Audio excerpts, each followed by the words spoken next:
তো hello everyone, তোমরা সবাই কেমন আছো? আশা করি সবাই ভালো আছো, আমিও ভালো আছি। তো আমাদের কিন্তু ফাইনাল পরীক্ষা চলছে, তাই ভিডিও দিতে পারি না। তো আজকে একটু সময় পেলাম, তাই ভিডিও দিচ্ছি। তো স্নান টান করে চলে এসেছি, এখন রেডি হয়ে নেব স্কুলে যাওয়ার জন্য।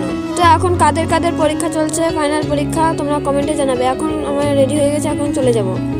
তো আজ হচ্ছে পরিবেশ পরীক্ষা ছিল, তো চলে এলাম পরীক্ষা দিয়ে। তো এখন চলে এলাম মার সঙ্গে জল আনতে, ভাত টাত খেয়ে। কলের পাশেই ছিল একটা জমি, একটা জমিতে নানান জিনিস চাষ হয়।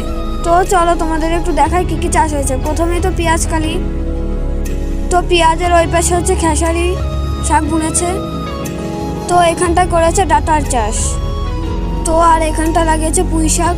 তো চারিদিকে সর্ষে ফুল, কি সুন্দর লাগছে। তো এর মধ্যে লাগিয়েছে পালং শাক। তো ফাঁকা ফাঁকা করে আল মতো করে লাগিয়েছে হচ্ছে গিয়ে তোমার উচ্ছে গাছ। এই জমিটা তোমাদের কেমন লাগলো কমেন্টে জানাবে, খুব সুন্দর লাগলো আমার কাছে। তো আজকে ভিডিওটা এই পর্যন্ত, টাটা।